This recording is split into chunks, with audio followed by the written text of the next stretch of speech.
పౌర సరఫరాల శాఖ మంత్రిగా బాధ్యతలు స్వీకరించిన నాదెండ్ల మనోహర్ దూకుడు పెంచారు. మంత్రిగా తన తొలి విజిట్ లోనే శాఖలో జరుగుతున్న అవినీతిని బహిర్గతం చేసిన నాదెండ్ల ఆపై అక్రమాలకు చెక్ పెట్టే దిశగా అడుగులు వేస్తున్నారు. ఇందులో భాగంగా శాఖకు సంబంధించిన ఉన్నతాధికారులతో వరుస సమీక్షలు నిర్వహిస్తూ ఆకస్మిక తనిఖీలు సైతం చేస్తున్నారు. గొల్లపూడిలోని ఎంఎల్ఎస్ పాయింట్స్ ను సడన్ గా విజిట్ చేసిన మంత్రి అక్కడున్న ప్రతి వస్తువును తూకం వేయించారు.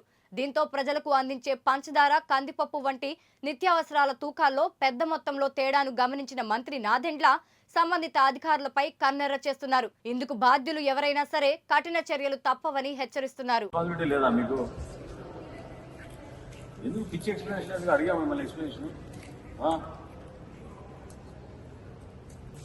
అలర్ట్ చేశారు, అది నోటు పంపించారు ఆఫీస్కి.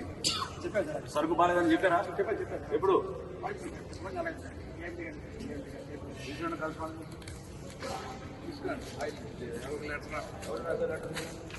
సీజ్ చేయించండి,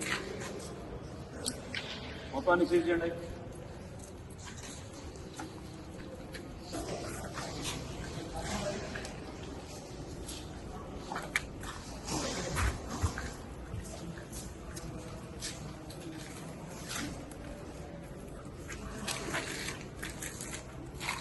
हमारे बिल हमारे किसी पूरा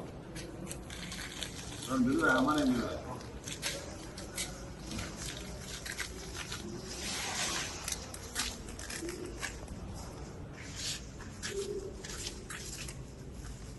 अब बात चल